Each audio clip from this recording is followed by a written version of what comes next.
Eh bien bonjour et bienvenue dans l'émission Chronique européenne sur Radio où nous recevons aujourd'hui Monsieur Nicolae Stefanuta. Bonjour et merci d'avoir accepté notre invitation. Bonjour aux écouteurs et à ceux qui nous regardent sur Euroradio. Merci. Alors, Monsieur Stefanuta, vous êtes eurodéputé roumain, membre du parti centriste Renew. Le Parlement, vous le connaissez bien, le Parlement européen, vous le connaissez bien, car avant d'être député européen, vous travailliez déjà en tant que fonctionnaire au sein de cette institution où vous avez notamment été chargé du suivi des relations transatlantiques de 2012 à 2018. Maintenant, vous voyez ça de l'autre côté. C'est votre premier mandat en tant que député européen depuis les élections de 2019. Vous êtes notamment vice-président de la délégation de l'Union européenne pour le suivi des relations avec les États-Unis et membre de la commission des budgets, ainsi que de la commission pour l'environnement, la santé publique et la sécurité alimentaire. Alors avant de rentrer dans le vif du sujet, les différents sujets que nous allons aborder dans cette émission, Monsieur Stefanuta, une petite question personnelle, si vous le voulez bien. Oui. Comment est-ce qu'on passe d'un côté à l'autre au Parlement européen de l'administration dans laquelle vous avez travaillé de nombreuses années, et puis le côté évidemment politique? Disons qu'en partie, c'est comme un rêve pour chaque fonctionnaire de remplacer les politiciens qu'il sert pendant des années et des décennies. Non, c'est une blague évidemment, mais pour moi, venant d'un pays comme la Roumanie, où la classe politique n'est pas la plus développée au monde, ou la plus élégante, ou la plus éduquée, ou la plus transparente et pas corrompue, il y avait un fort besoin de jeunes qui s'impliquent dans la politique et j'ai pris cette vague qui était fortifiée au début des années 2010, 2013, 2015. Et voilà, on a formé une nouvelle partie avec des jeunes qui sont, disons, l'intelligentsia roumaine. Et je me suis joint à leur équipe. Et voilà, je me suis élu parlementaire européen où je suis très fier de représenter des Roumains ici dans une manière professionnelle. Et M. Stefanuta, c'est aussi une chance d'avoir connu le Parlement de l'autre côté, parce que souvent les députés que j'interroge me disent qu'il faut aller 1 ou 2 mandats pour comprendre finalement comment ça fonctionne aussi, cette grosse machine. Pour vous, vous connaissez déjà. Et il y a aussi un sentiment anti-bureaucrate, disons, même ici c'est très répandu à Bruxelles. Non, on dit la bureaucratie européenne, on n'en veut pas.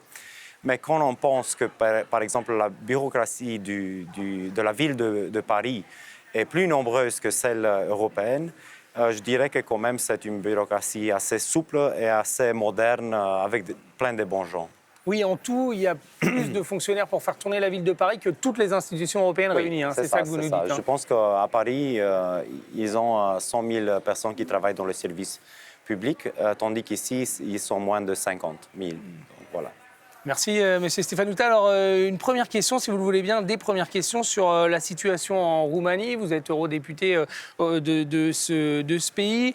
Il y a une nouvelle motion de censure qui a été déposée contre le gouvernement, le Premier ministre, Florin Ciucu, qui a donc démissionné. C'est une crise politique de plus. On est habitué aux chutes de gouvernement, aux scandales et également à répétition. Qu'est-ce qui ne fonctionne pas dans la démocratie roumaine ? C'est une excellente question. Je ne sais pas si ça ne fonctionne pas. Ce ne fonctionne pas, c'est le devoir de politiciens vis-à-vis des citoyens, puisqu'on passe une crise énorme. Je voudrais vraiment stresser ce point, faire ce point, puisque la Roumanie a encore une fois besoin de l'aide, comme dans les années 90, quand la Belgique elle était à notre aide avec l'opération Village roumaine, puisqu'on était là aussi dans une situation humanitaire. Malheureusement, en Roumanie, la campagne de vaccination n'a pas très bien marché. Les gens n'étaient pas très convaincus. Je pense que les arguments n'étaient peut-être pas les meilleurs. La campagne n'était pas la meilleure. Alors, on a un degré catastrophique de vaccination. Je pense qu'on est à peu près 30%. Tandis qu'ici, on est à presque 80%, si je ne me trompe pas, et d'autres pays ils sont beaucoup plus avancés. Dans le monde entier, il y a 6,5 milliards de personnes qui se sont vaccinées. Et pour moi, c'est une honte. C'est une honte et un grand regret qu'on n'a pas réussi à convaincre les Roumains de se faire vacciner. Et voilà, on a une très forte vague 4 du Covid. Et avec ça, la crise politique, ça joue, à mon avis, ça se passe dans un moment qui est le pire possible. Et à mon avis, ça, c'est inacceptable. Qu'est-ce qui peut expliquer, M. Stefanuta, qu'il y ait si peu de Roumains qui se vaccinent? Je crois que une partie de la classe politique a aussi incité une partie de la population roumaine à ne pas se vacciner et puis à les rejoindre par l'Église, hein, je crois. Oui, donc c'est ça. En partie, donc, je suis vraiment déçu de cette partie de la classe politique qui a milité contre les vaccins, contre le pass sanitaire. Cette classe politique appartient à cette vague internationale et européenne d'extrême droite auquel il y a d'autres partis, même en France et d'autres pays. Et chez nous, ça a très bien fonctionné. Je ne sais pas si l'Église a contribué à ça, mais c'est clair qu'ils n'ont pas fait suffisamment de choses pour dire le message, pour promouvoir la science, pour dire que c'était en ordre. On a même eu des prêtres qui ont répondu et qui ont multiplié des messages qui sont terrifiants à travers les vaccins. Et la population, je pense, a suivi malheureusement. Et là, je vois quand même un devoir important de l'Église et de la classe politique pour la responsabilité, pour promouvoir les messages corrects. Ici à Bruxelles, par exemple, on a plusieurs paroisses et plusieurs églises qui sont très responsables dans ce sens-là. Donc, je suis juste déçu qu'il y a des leaders de l'Église à travers la Roumanie qui n'ont pas fait le devoir. Alors on revoit des images qu'on pensait un petit peu oubliées au sein de l'Union européenne avec des hôpitaux complètement saturés, complètement débordés. Ces images, elles peuvent faire réagir le peuple roumain, ça peut... Je ne sais pas, on est sous une attaque en ce qui concerne les nouvelles les fake news qui est très très fort en Europe, je trouve. Et je pense que c'est un danger stratégique pour nous en Europe. Et je pense qu'à ce moment-là, ça nous concerne tous. Et même si je montre aux Roumains maintenant le Parlement européen rempli de gens, comme c'était avant, même si je lui montre la grande place de Bruxelles remplie de gens, que les magasins sont ouverts, ils vont croire que c'est juste une partie de la vérité ou juste...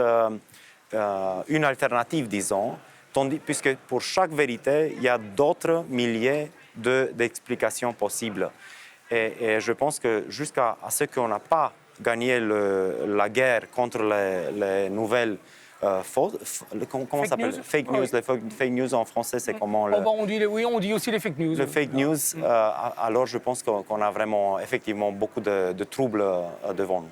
Et vous pensez que l'Union européenne, les différents États membres sont assez armés par rapport à toutes ces fake news ou alors qu'ils ont pris trop longtemps le problème à la légère? Oui, on a trop longtemps pris le problème à la légère et on pense qu'on peut tout résoudre nous-mêmes. Et je pense que non, effectivement, on ne peut pas tout résoudre nous-mêmes. C'est pour ça que des pays comme la Russie et la Chine réussissent à introduire des fake news à ce niveau-là, puisque l'Europe est très faible en ce qui concerne la réaction commune. L'Europe n'a pas de compétences dans ce domaine ou très faible de coopération. Et je pense qu'effectivement, les États membres doivent voir cette question comme une question essentielle, stratégique pour tout le monde. Et ça commence à bouger? Vous avez l'impression que vous êtes écouté sur ces questions? Non, je n'ai pas l'impression. Et j'attends la présidence française dans la première mi-temps de 2022. Puisque je sais que pour la présidence française, il y a un message très important en ce qui concerne notre défense, notre autonomie stratégique, que je soutiens, pas vis-à-vis de l'OTAN, pas dans le but de remplacer l'OTAN, mais de l'aider, de nous aider, nous, à devenir plus forts et être un allié essentiel dans l'OTAN. Alors, Monsieur Stefanuta, je voudrais qu'on parle justement, vous parlez de l'OTAN, des questions de défense, d'autonomie stratégique. Ça nous amène au sujet suivant que je voulais aborder avec vous, la relation transatlantique. Vous êtes vice-président de la délégation de l'Union européenne avec les États-Unis. Vous connaissez très bien ce sujet. Quand dans vos précédentes fonctions, vous travaillez également sur ces relations avec Washington. On l'a vu, il y a eu des secousses dans dans cette relation, avec notamment la nouvelle alliance à Aukous qui a été mise en place un peu dans le secret. Surtout les Français, évidemment, qui ont mal vécu cette alliance parce qu'elle s'est faite en contrepartie de l'abandon d'un marché de sous-marins. On a entendu évidemment parler de tout ça. Comment est-ce que vous avez l'impression qu'il y a eu un coup terrible porté à cette relation transatlantique qui vient en plus des 4 années Trump, ou alors c'est un épisode qui peut être dépassé? Les deux, en fait. Je pense que c'était effectivement un coup terrible, c'était un coup de confiance. Le président Macron l'a exprimé d'ailleurs. Et en même temps, je pense que c'est aussi la géopolitique qui suit ces pas normaux. Puisque dans la grande mer de l'Asie, il y a vraiment un danger que la Chine intensifie ses efforts, qu'il gagne une prééminence qui est vraiment supérieure à tout ce que nous, les Occidentaux, peuvent offrir. Alors je vois l'entente entre les 3 pays comme de la géopolitique normale. On doit comprendre ça. Bien sûr, c'est extrêmement regrettable puisqu'un deal qui était très important pour la France et pour la sécurité européenne était peut-être bypassé, Outrepassé, oui, outrepassé. Et bien sûr, ça nous affecte et ça nous concerne. Par contre, on ne doit pas avoir des attentes qui ne sont pas réalistes. Puisque les gens en Australie, en Asie du Sud-Est, ils se font vraiment des soucis en ce qui concerne la Chine et leur pouvoir dans la région. Mais pourquoi... Je pense que nous aussi, en tant qu'Européens, on doit aller au prochain niveau, on doit être plus fort, plus engagé dans le monde, et être vraiment une Europe géostratégique et pas une Europe qui se mêle juste dans la région et même dans la région dans une manière très modeste. Parce qu'à Aukous, ça aurait pu englober aussi certains pays, un peu plus de pays de l'Union européenne. Oui, je suis tout à fait d'accord avec vous. Et en plus, a fortiori... il y avait... Mais voilà, je peux vous donner peut-être une possible réponse qui est liée au point antérieur. Il y a un manque de confiance à partager avec des choses avec toute l'Union européenne. Pourquoi? Puisqu'il y a des pays membres de l'Union européenne qui ont conclu des traités et des deals très favorables avec la Chine, avec la Russie. Et il y a effectivement une peur de fuite d'informations à travers ces pays. Et à mon avis, ça c'est un problème fondamental que j'aimerais que la présidence française se dresse là-dessus. Et voilà, puisque sans ça, on ne va pas pouvoir faire des pas importants en ce qui concerne notre autonomie stratégique et notre coopération défense et politique. Alors l'autonomie stratégique, on le sait, le président français Emmanuel Macron en parle depuis quasiment son arrivée à l'Élysée en 2017. Est-ce que vous avez l'impression qu'on avance sur ces questions? En tout cas, que les éléments qu'il essaye d'infuser auprès de ses homologues, ça commence à infuser? Ça commence. Je pense que ça commence, puisque jusqu'à là, l'autonomie stratégique était vue comme une attaque directe aux États-Unis. Et des pays qui sont très forts alliés aux États-Unis, comme la mienne, comme la Pologne, comme d'autres dans l'Union européenne, ils ont toujours vu ça comme un essai de renoncer aux États-Unis, ce qui n'est pas. Donc, à mon avis, ça commence de se former l'idée que nous, à la maison, ici en Europe, on doit être plus forts, plus unis. Je vous donne juste un exemple. En ce qui concerne la mobilité militaire, tu as besoin d'un mois de bouger des forces militaires de Constanța en Roumanie jusqu'à Riga en Lettonie. Donc ça, ce n'est pas une vraie mobilité militaire, puisque s'il y a une attaque surprise de la Russie ou de notre pays, ça ne va pas durer un mois pour bouger nos forces. Ça va être hybride, ça va être précis, ça va être très direct. Donc, à mon avis, jusqu'à ce qu'on ne va pas résoudre tous ces problèmes de mobilité, de défense, de capacités européennes, de confiance entre nous, on ne va pas avoir cette autonomie stratégique. Mais je pense que le président Macron va faire des pas nécessaires pour arriver là. Et l'autonomie stratégique européenne, cette défense européenne, hein, elle doit se faire quand même en articulation avec l'OTAN ou vraiment prendre vraiment une direction spécifique. Je dis ça parce que le secrétaire général de l'OTAN a affirmé le mois dernier, je le cite, hein, qu'une défense européenne ne favoriserait que la division au sein de l'Europe. Je ne suis pas d'accord avec cette affirmation. Je pense qu'on a besoin d'être nous plus unis, d'être nous plus près. Mais tout ça doit se faire dans le cadre de l'OTAN. Pourquoi? Puisque les forces les plus puissantes de l'OTAN se trouvent en dehors de l'Europe, de l'Union européenne, excusez-moi. Donc, les forces qui appartiennent aux Grande-Bretagne, aux États-Unis, au Canada et tous les autres alliés, au Japon, ils ne se trouvent pas sur notre territoire.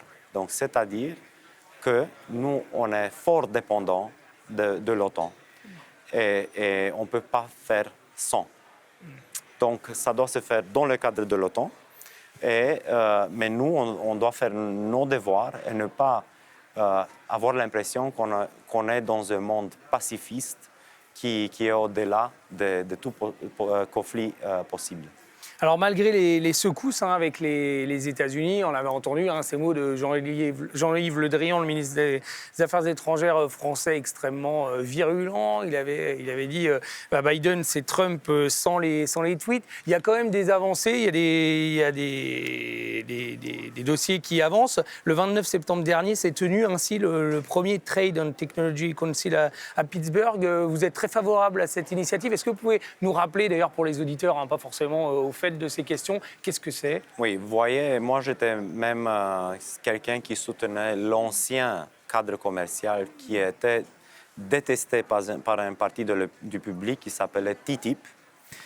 Mais moi, honnêtement, je dois vous dire que si on avait un accord commercial déjà à l'époque, on était dans une situation beaucoup plus favorable pendant la crise, par exemple, où on avait besoin de faire du commerce les uns avec les autres. Donc, l'existence de cette Trade and Technology Council est très bonne et fondamentale pour la relation. Donc, c'est bien de l'avoir puisqu'il y a des enjeux mondiaux auxquels juste la coopération États-Unis-Europe peuvent répondre. Par exemple, les nouvelles standards en matière de batteries renouvelables pour l'énergie du futur et tout ça, doivent s'établir ensemble, puisque sinon, la Chine va avoir la prééminence aussi dans ce domaine. Donc, à mon avis, c'est une chose excellente que je soutiens de tout mon cœur et j'aimerais que le Parlement soit plus impliqué dans ça. Merci, M. Stefanuta. Alors, je le disais hein, dans la présentation, vous êtes également membre de la commission parlementaire des budgets et vous êtes investi hein, donc, sur ces questions et vous avez appelé, je vous cite, hein, à ce que le prochain budget de l'Union européenne soit le plus propre de tous les temps, à renforcer la lutte contre la corruption et la fraude au sein du budget européen. Comment est-ce qu'on avance? Je dis ça parce qu'on a encore vu les Pandora Papers, voilà, dont beaucoup concernent quand même des dirigeants de l'Union européenne. Comment est-ce qu'on continue à lutter, à avancer sur ces dossiers où le public a parfois, voilà, à la lecture de ces documents, l'impression que rien ne change? À mon avis, ça doit être effectivement le budget le plus propre de l'histoire de l'Union européenne. Pas que les autres budgets peuvent être plus sales, mais je vous dis pourquoi. On a enfin une institution qui est forte, qui est gérée par une femme forte, par Mme Laura Codruța-Kövesi, qui vient de mon pays, de mon ville en plus, et qui est excellente dans ce devoir, qui a fait vraiment des progrès fantastiques en Roumanie en luttant contre la corruption. Pourquoi? Puisque pour la première fois dans l'histoire, on s'est implanté ensemble sur les marchés mondiaux. Et nous, on ne peut pas faire de dettes sans avoir des garanties que tout l'argent va être dépensé dans une manière très, très propre. Alors, je fais confiance au parquet général européen. Je le soutiens, puisqu'il y a même des pays membres qui essayent de le stopper, de mettre des difficultés dans ses devoirs. Et on a eu dans la commission budget Mme Kövesi qui nous a dit que déjà, ils ont découvert des fraudes impressionnantes transfrontalières en Europe, en ce qui concerne le TVA, par exemple. Donc, à mon avis, c'est une vision, pas juste pour maintenant, pour 2022, mais aussi pour 2024 et au-delà de ça. Puisque si on arrive en 2024 avec des soupçons de corruption, avec des situations comme on a en Pologne ou en Hongrie, où l'état de droit n'est pas respecté, le citoyen va tourner pour des partis plus extrémistes qui promettent tout, mais qui ne vont rien faire. Mais voilà, le citoyen va être convaincu quand même. Et je me fais des soucis pour ça. Je voudrais bien lutter contre ça déjà maintenant. Surtout qu'avec les énormes montants qui ont été mobilisés pour les plans de relance, beaucoup s'inquiètent que justement ça favorise la corruption. Ouais. Exactement. Et alors vous avez fait mention de la question des droits de l'homme. On voit notamment de nouvelles tensions entre Bruxelles et Varsovie. Varsovie où la Cour constitutionnelle a statué sur le fait que les traités, les lois polonaises avaient la primauté sur les lois européennes alors que le projet européen est basé sur le contraire. Vous pensez qu'il faut vraiment commencer à parler fort à Varsovie, quitte à bloquer les fonds du plan de relance qui doivent être affectés à Varsovie? Oui, et ça c'est une des priorités les plus fortes de notre groupe Renew Europe, de stopper tout ce qui est offense, qui est loi contre le droit de l'homme. Ce que la Cour constitutionnelle polonaise a statué est très simple à combattre. Il y a une forte législation européenne et jurisprudence de la Cour européenne de justice qui dit effectivement que sans la primauté du droit européen, on ne peut pas avoir des lois efficaces au niveau européen.